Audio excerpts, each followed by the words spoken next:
Some pain doesn't yell. It just quietly tells you you don't belong. The kind of pain that hits when your own parents call it independence while paying for someone else's dream, and leaving you to figure life out alone. Tonight's story isn't for us to laugh at anyone's downfall, and it's not to judge. I just want us to listen with a little softness, because sometimes the moment you're pushed out is the moment your real life begins. He asked for college tuition. His parents said no, be independent. Then they funded every single thing for his sister. So he left. 9 years later, he walks into her wedding and hears, "Why is this missing piece here?" The room goes cold. And then her fiancé turns pale and says, "Shut up. This person is, my name is Blaine Vaughn. I'm about to tell you what he saw and why my family's perfect picture started cracking right there. Before I do, can you say, listening in the comments, or tell me where you're watching from? Sometimes knowing someone's here makes it easier to say the parts that still hurt. If you've ever been the extra in your own family, consider subscribing so you don't have to carry it alone. Thank you. And now, here's my story. The ballroom was a sea of soft lighting, clinking glasses, and perfectly timed laughter. From the marble floors to the gold-trimmed ceilings, everything in that Austin hotel whispered luxury. I held Sarah's hand as we passed through the glass doors, and for a moment I thought I could enjoy the evening for what it was, someone else's big day, someone else's drama. Sarah, my wife, immediately got swept up in greetings. Half the guests here were tied to her medical network: surgeons, researchers, hospital administrators. I was just the plus one, and I preferred it that way. I offered polite smiles, stood quietly beside her while she exchanged hugs and discussed clinical trials I couldn't pretend to follow. I've never been the kind of guy who fit neatly into these kinds of rooms. I excused myself after 10 minutes and headed toward the restroom, hoping to stretch the break just long enough for the cocktail hour to roll into something else. As I stepped into the hallway, the sounds of the party softened behind the ballroom doors. The hush was a relief, but the quiet didn't last. Why is this missing piece here? 5 words. That's all it took. I stopped mid-step. My lungs froze. I hadn't heard that voice in nearly a decade, but my body remembered it before my brain caught up. I turned slowly. There she stood, clad in deep plum satin and decades of disdain, my mother, Patrice Vaughn. Beside her was a young woman in a bridal robe, veil clipped back casually as if she owned the air around her. I couldn't see her face clearly yet, but her posture, the tilt of her chin. It hit me before I could deny it. Brielle. My little sister. The words had been loud enough for the surrounding guests to hear, and heads had started to turn. I felt them glancing over, confused, curious, pretending not to listen but absolutely listening. I didn't say a word. My instinct was ironclad. Do not give them oxygen. Do not dignify it. I turned back toward the ballroom. Sarah would be wondering where I was. We could leave. I didn't need to cause a scene. I didn't need to be dragged into their theater again. But then I heard it, the sharp click of heels chasing after me. A hand clamped onto my wrist, digging in too tight for comfort. "Stand still," my mother hissed. Even leftovers should know better than to sneak into a high-class event. I turned, and for the first time in 9 years, I looked my mother in the eyes. They were colder than I remembered. And just behind her, the bride had stepped closer. Her face came into full view. Brielle. 9 years vanished in a blink, and I realized I wasn't just crashing a wedding. I was standing in the middle of my sisters. Brielle didn't waste a second. "This man isn't supposed to be here," she said to no one and everyone, voice pitched high enough to cut through the music spilling faintly from the ballroom. "He wasn't invited. I don't know how he got in." I stood still. My mother nodded like a judge confirming a sentence. "This is disgraceful. He's always found a way to ruin important moments." Guests began to murmur, just softly enough to pretend they weren't involved, but loud enough to sting. I could have explained. Could have told them that my name was on the guest list, that Sarah had the official invite, that I'd walked in through the same doors as everyone else. But none of that mattered. Not here. Not with them. They weren't really accusing me. They were performing. They wanted a reaction. They wanted me to defend myself so they could play the injured party. So they could look around and say, "See how difficult he is, I didn't bite." Instead, I let my mind drift back to the last time I heard the phrase missing piece. I was 17, senior year, sitting at the kitchen table in Maple Hollow, Ohio. My father, Dr. Leonard Vaughn, had just finished his usual speech about legacy and image and family duty. I'd asked if I could apply to college, just community college with some help on tuition. He'd leaned back in his chair, folded his arms, and said, "You want us to pay for that? No. You want independence, Blaine. Then be independent." My mother didn't argue. She just sipped her coffee and muttered, "A broken cog in the machine only drags everything down." They were already planning Brielle's future tutor's dorm shopping application fees. I wasn't angry then, just blank. Like someone had flipped the lights off inside me and told me to keep walking forward anyway. I got a part-time job at the hardware store 3 towns over. Started saving. They still made me hand over part of my paycheck for the household. When I asked to move out, my father said, "You're not going anywhere. You'll die out there." I remember packing in secret. I remember forging my own path through trial and error, figuring out lease agreements, navigating paperwork, eating ramen 5 nights a week. I filed my own taxes before I could legally drink. There was one man who helped me, Ross Marlowe, a distant cousin of my father's, but a decent guy. He helped me co-sign my first apartment. Said he'd always known something was off in that house. He never said more. He didn't need to. I recorded everything before I left. Not out of revenge, out of survival. Audio clips, phone messages, every cruel line they thought I'd forget. I burned it all onto drives and stored them in places they couldn't reach. I didn't expect to use them. I just wanted to know I hadn't imagined it. That the pain had proof. When Brielle needed a quiet place to study, they told me I was being disruptive. They asked me to leave, and I did. That was the last time I saw any of them. Until now. I looked at her, Brielle. She was watching me like I was a stain she couldn't scrub out of her big day. That's when someone else stepped into the hallway, a man in a tailored charcoal suit, expression tight and wary. Brielle lit up the moment she saw him. "There you are," she said, linking her arm through his. "This guy somehow got in. Can you call security?" His eyes landed on me, and something changed. His jaw tensed, his shoulders stiffened. He looked like a man who had just stumbled into a room full of landmines. That's when I knew. This wasn't just some stranger. That was her fiancé. And he wasn't looking at me like I didn't belong. He was looking at me like he recognized exactly who I was and didn't know what to do with it. Everett looked from me to Brielle, then to Patrice and Leonard, and back to me again. His jaw moved slightly as if he were chewing a thought. He stepped forward, lowering his voice just enough that it still carried, but not enough to make it a scene. "What's going on here?" Brielle jumped in like a contestant on a game show, buzzing in too early. He wasn't invited. He just showed up out of nowhere. "You know who he is, don't you? My brother. Or technically my half-brother, depending on how much you believe in DNA." She laughed alone in her joke. My mother crossed her arms, nodding sagely. "We didn't want to ruin your day with all of this. He has a history of disrupting things. Brielle hasn't seen him in nearly a decade for a reason." Everett's eyes narrowed. My father finally spoke, voice even and performative. "We raised him, gave him everything through high school, but some people, well, they don't appreciate structure. They want to blame everyone else when things don't work out. It's sad, but we moved on." Brielle tilted her head toward Everett like she was trying to land the kill shot. "He's jealous, always has been. That's why he's here now, trying to stir up drama." I stood with both hands in my pockets, body still, my voice steady. "I'm not here for drama. My wife was invited. I came with her. That's it." Patrice snorted. "His wife, if you can believe it, is a Caldwell. That's the only reason he got in here at all. Married into money, clearly." Everett blinked. The name landed like a hook. My gaze stayed fixed on him. I could see the flash of recognition start to bloom.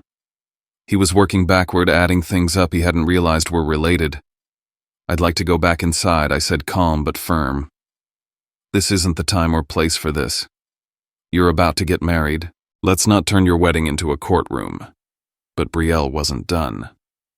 "Are you not going to throw him out?" she snapped, tugging at Everett's arm. He's embarrassing us in front of everyone. That's when it hit me. I'd seen Everett before. A few weeks ago in a fluorescent-lit hallway at St. Joseph's Medical Center. I sat with my son Milo, who was burning with fever and vomiting after an allergic reaction we hadn't seen coming. Sarah had been in surgery across town, unreachable. I was the one who rushed Milo in.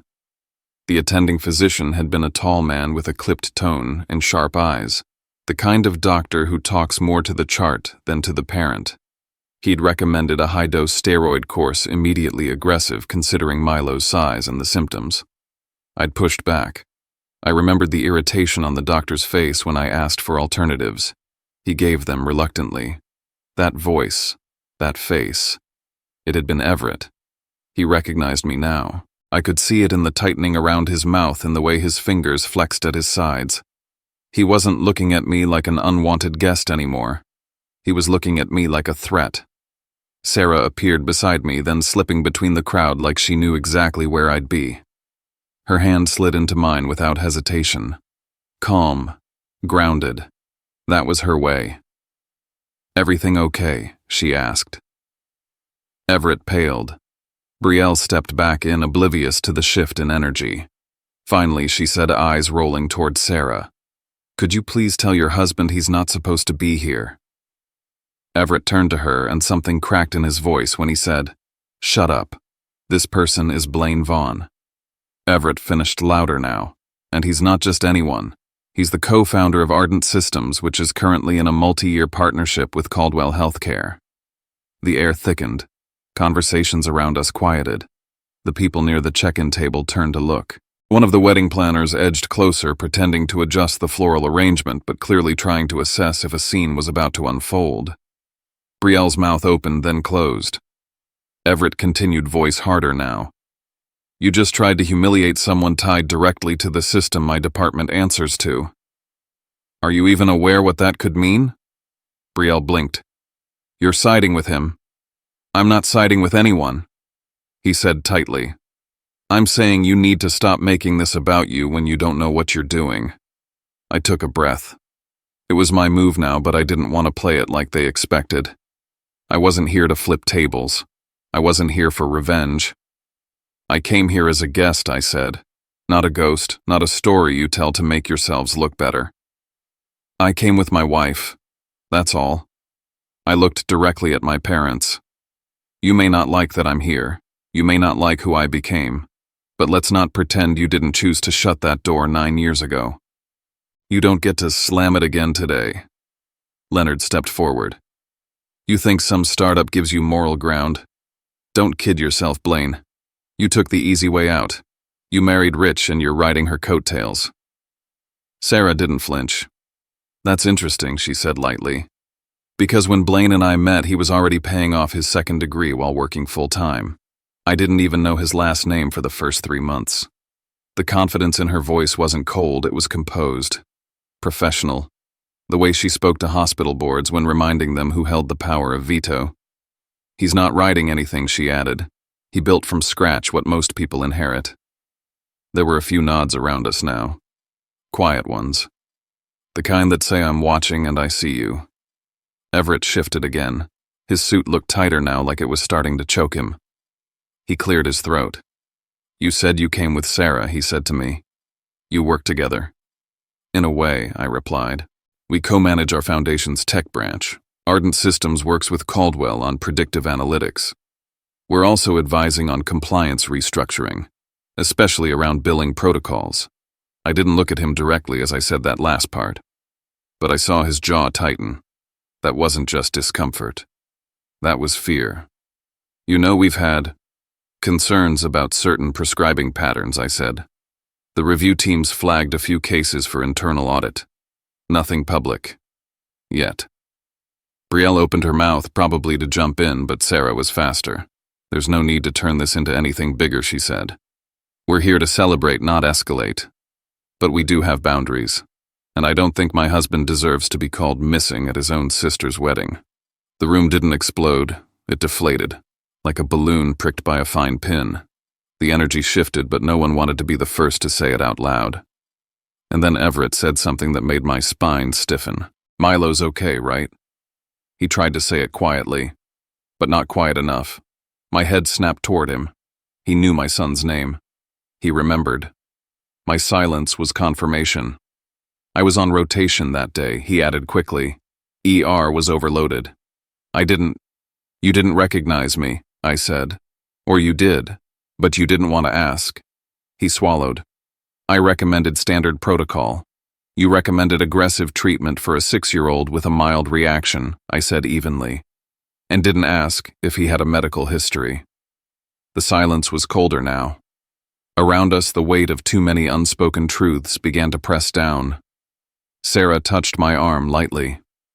We can leave, she whispered. No, I said. Brielle's voice broke the silence. You're twisting everything, she snapped. You're always doing this, making yourself the victim. You want to wreck my wedding for what? For attention? I didn't respond. So she turned to the guests, her voice rising. He's been like this since we were kids, always unstable. Our family tried. We tried to help him. But some people just can't be helped. The phrase dropped like a flare. Unstable. Helped. They were planting a story. I saw it forming even as she spoke, the troubled brother, the long-absent son, the wild card who always ruins things. She wanted Everett to back her up, to call me unfit, to validate her version in front of witnesses. And if he did that, I'd either have to reveal what I had or walk away looking like exactly what they wanted me to be. Unhinged. Dangerous. The problem child back to burn the house down. They didn't know what I'd brought with me.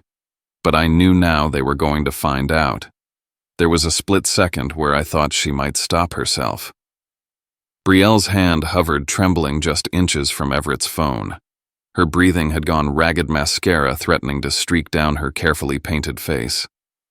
But her pride flared brighter than her reason, and in one sharp motion she snatched the phone out of Everett's hand. Don't, Everett said, voice low but urgent. Why are you doing this to me? She snapped, her voice cracking. You're supposed to be on my side, I am. Everett answered, but it sounded more like a plea than a defense, but I can't ignore what's right in front of me. If there's a lie, I need to know. Just trust me, Brielle said, gripping the phone tighter. That's when I knew she was losing control. I watched silently, letting the weight of the moment settle on everyone standing nearby. The crowd had thickened.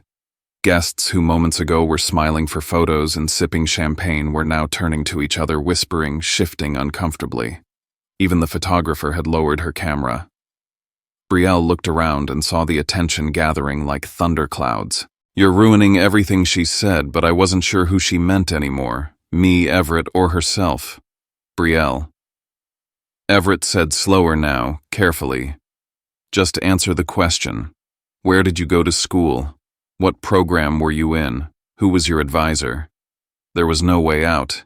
He'd given her a way to clear this up publicly, simply, and all she had to do was speak the truth. I don't owe anyone here a performance, she snapped, eyes darting toward our parents like they'd rescue her. This is my wedding, not a trial. She tried to smile at him, but it came out crooked. I told you everything before. Why are you doubting me now? You told me a story, Everett said.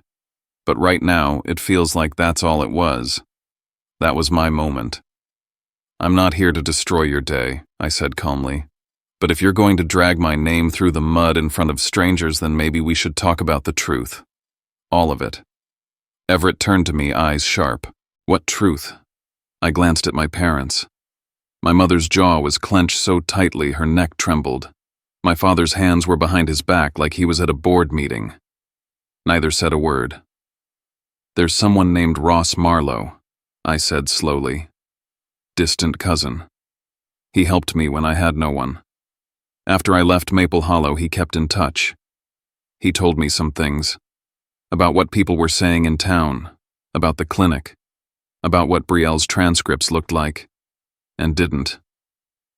My father's mouth twitched. Ross was mistaken, my mother interjected quickly. Maybe I said meeting her eyes. But Ross was the kind of man who didn't say things he wasn't sure of. Everett frowned. What kind of things? I held his gaze. Things about Brielle taking a gap year she never mentioned. about her dropping courses she never made up, about how your fiancé might have a few creative interpretations of her academic timeline. Brielle snapped her head toward me. "You're disgusting," she hissed. "You'd ruin your own sister's wedding just to feel superior for once in your life." "I didn't bring this up," I said evenly. "You did. You dragged me into this, Brielle. You made it public." Everett exhaled through his nose and pulled his phone out again. "There's a professor I know in admissions. I'm going to call. He should be able to confirm some of this." My mother stepped forward like a fuse had just been lit. "No," she said. "Everett, honey, this is all unnecessary. Let's just go inside. Let's forget all this drama. You don't need to." "I need to," Everett cut in. "Because I don't marry people I don't actually know." He pressed the phone to his ear. Brielle's eyes widened, then narrowed, and before anyone could react, she reached out and yanked the phone from his hand. It was so fast no one had time to stop her. Everett lunged for it. "What the hell are you doing? You can't just call people to humiliate me," she shouted, backing away. "This is my life, too." "You lied," he said. "And now you're making it worse." "I didn't lie," she said, breath short. I just didn't say everything. That's not a crime." "No," I said quietly. "But it might be the reason everything's about to fall apart." Brielle stared at me with something close to hatred, and then without a word she threw the phone to the marble floor and stomped on it. Once, twice. The crack of glass echoed through the air like a gunshot. Everyone froze. The silence after the phone shattered was thicker than any scream. A ring of guests surrounded us, now murmurs swelling into tension phones starting to record. Somewhere near the ballroom entrance, a violinist had stopped playing mid-note. Brielle Everett said, his voice colder now. "What the hell did you just do?" She looked down at the remains of the phone like she couldn't believe her own feet had done that. "I couldn't let you call," she whispered, then louder. "I couldn't let you ruin this." "I wasn't ruining anything," Everett said, stepping forward. "I was trying to protect myself. And maybe you too." "You think I'm a fraud," she shot back. "You've already made up your mind." "I think I don't know you at all," Everett said. "And that terrifies me." Our parents rushed in. "She's overwhelmed," my mother said, wrapping her arm around Brielle like she was shielding her from fire. "This is a wedding, not the time for these outbursts." "She needs rest," my father added, nodding toward the staff. "Please escort this man out before more harm is done." They were doing what they always did, deflecting, rearranging the blame, painting me as the problem. I stayed rooted. "I haven't done anything except respond to questions I didn't ask," I said, keeping my voice measured. "And that phone, that wasn't mine." "I'm asking you to leave," my father repeated, louder this time. "Because the truth got a little too close," I asked. "Because she couldn't answer a basic question." "You've been poisoning this family for years," my mother snapped. "We gave you everything and you threw it away. Now you come here to take more." "I haven't asked for anything," I said. "Not a cent. Not a second chance. I came because my wife asked me to be by her side." And right on cue, Sarah appeared beside me, her face unreadable, her posture calm as stone. "What's happening here?" she asked Everett directly. He opened his mouth, but what came out wasn't about Brielle. "I can't trust him," Everett said, pointing at me. "He's not who he says he is. I've seen him before." My jaw tensed. Sarah narrowed her eyes. "Where?" "At the hospital," Everett said. "He came in with his kid Milo. I remember. There was a disagreement. Over-treatment. You diagnosed him without reviewing the full labs," I said, ice slipping into my tone. "You refused standard protocols," Everett replied, sounding defensive. "I questioned a decision that could have caused irreversible damage," I said. "There's a difference." Now everyone was listening even closer. "You shouldn't be here," Everett said. "You're a liability." "That's rich," I said. "Coming from someone with 3 pending complaints in the billing department." Everett flinched. "What?" my mother asked, eyes darting between us. I didn't say anything before I added, because I didn't want to be the one who turned a family celebration into a scandal. But if we're talking liability, maybe you should check with the Caldwell Compliance Office. They've had some concerns about overbilling in certain departments. Names might sound familiar. That landed like a brick. The wedding planner appeared suddenly flanked by 2 hotel staff. "I'm sorry," she said gently but firmly. "We need to ask all parties to either return to the ballroom or step outside. This is beginning to disturb other guests." Everett looked at Brielle, then at me. "You did this," he said, voice low. "No," I said. "You all did. I just stopped pretending not to notice." Sarah turned to me. "We should go." "Yeah," I said. "We should." My parents were still trying to salvage something, speaking in hushed tones to the planner, trying to control the optics.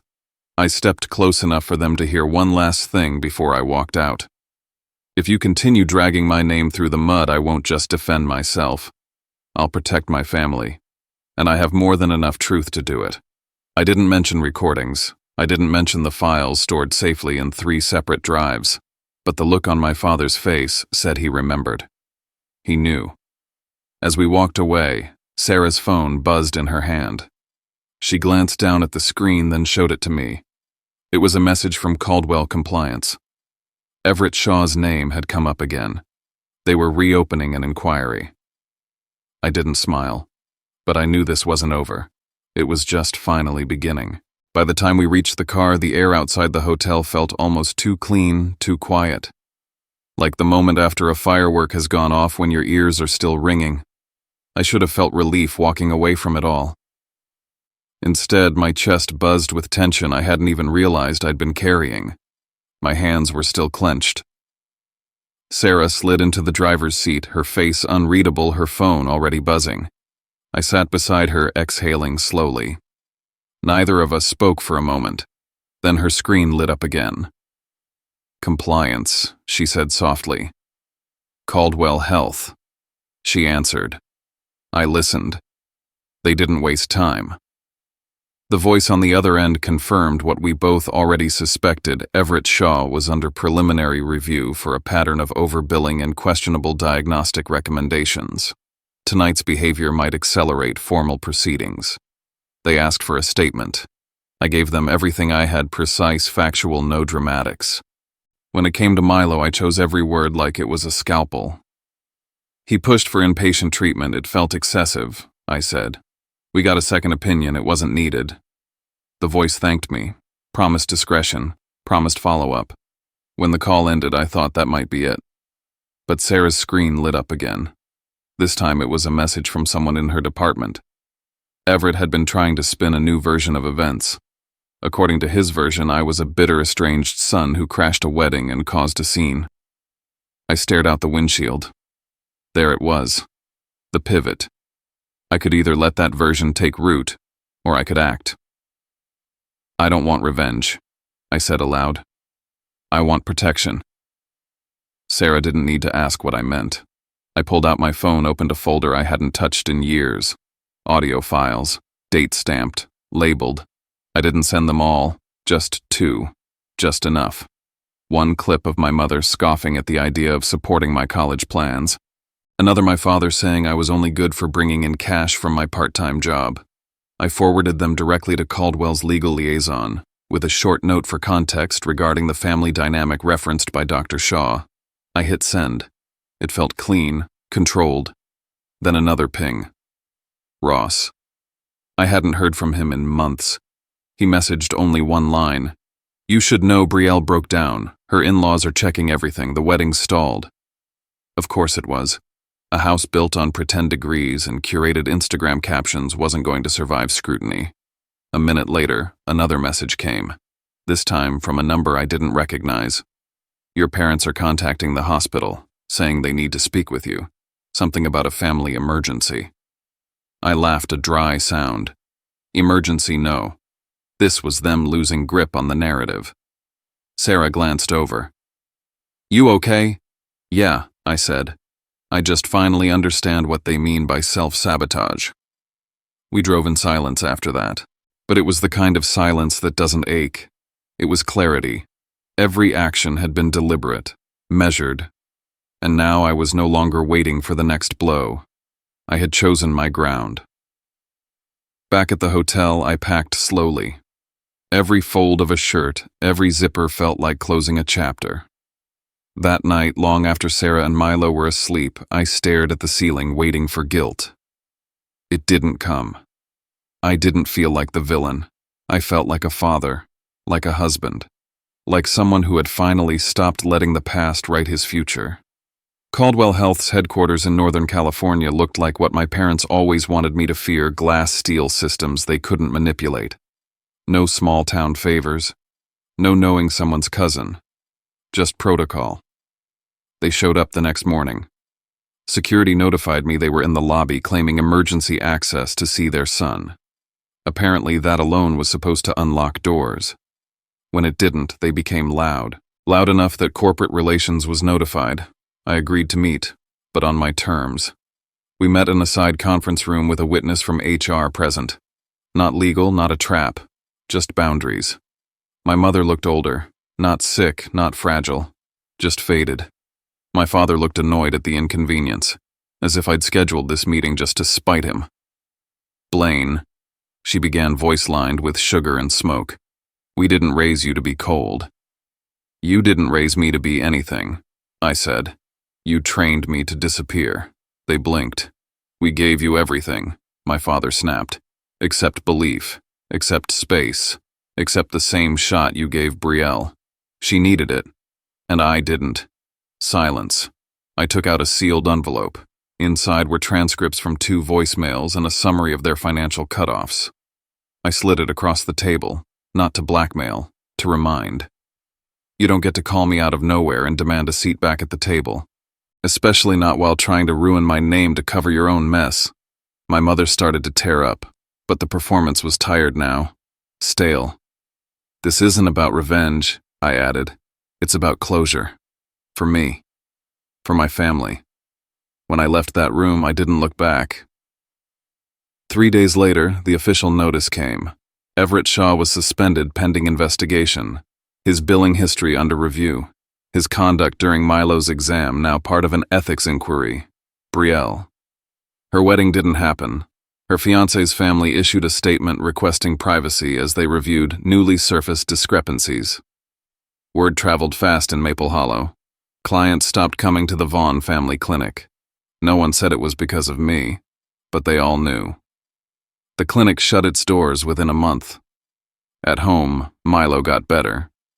He smiled more. Ate better. Slept through the night. I took him to school every morning. I held his hand longer than I needed to. One night I told him a story about a boy who left home with empty pockets but managed to build something better. Not because he had to prove anything, just because he knew he could. He asked me if the boy ever went back. I shook my head. He didn't need to. When I turned off his lamp, I looked around the quiet house. The hallway light glowed warm. Sarah was in the kitchen humming something under her breath. I wasn't the missing piece anymore. I had become the frame, the one that holds everything else together. Some stories don't end with fireworks. They end in silence. In choices made behind closed doors. In boundaries drawn without an audience. That's what this story became: not a revenge plot, not a courtroom victory. Not a dramatic takedown. Just a quiet refusal to keep bleeding for people who only know how to cut. For years I lived with the belief that I was the problem, that I was defective, broken, unworthy. My parents told me that. My sister reinforced it. Even the town I grew up in, with its polite smiles and careful avoidance, taught me how to vanish into the wallpaper. But survival does something strange to a man. It teaches you how to become your own witness. And eventually your own defense. When I walked into that wedding in Austin, I didn't know I was walking into a test of who I used to be versus who I've become. And maybe that's what life is, a series of rooms we keep re-entering until we realize we don't belong there anymore. That day wasn't about confrontation, it was about liberation. Not from them, but from the lies they planted in me. I don't believe in perfect endings. I believe in earned peace, in sitting across the table from your past and saying no more. in choosing to protect the people who see you, not the version your family tried to sculpt, not the echo of who you were when you were desperate for love, but you in all your flawed, grown, raw self. I still don't have the apology I deserved. I probably never will. And I've made peace with that. Because I'm no longer chasing apologies.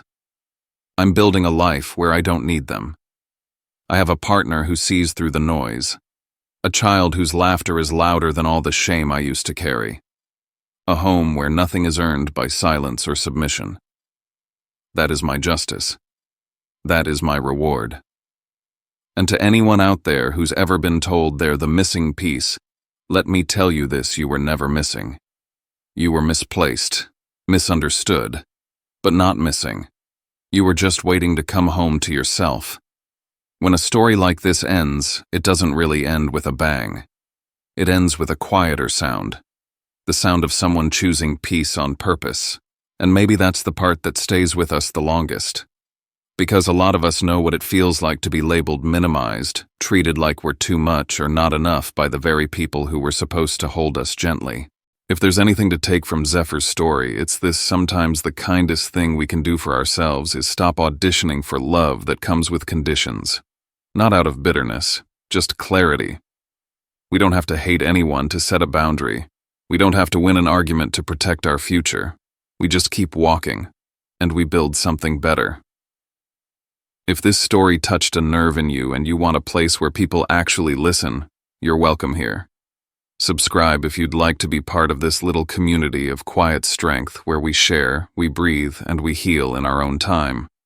And if you feel comfortable, leave a comment. Just a hi, or where you're listening from, or a few words about what this brought up for you. I read more than you think. Thanks for sitting with me today. Take care of yourself, be gentle with your heart, and I'll see you in the next story.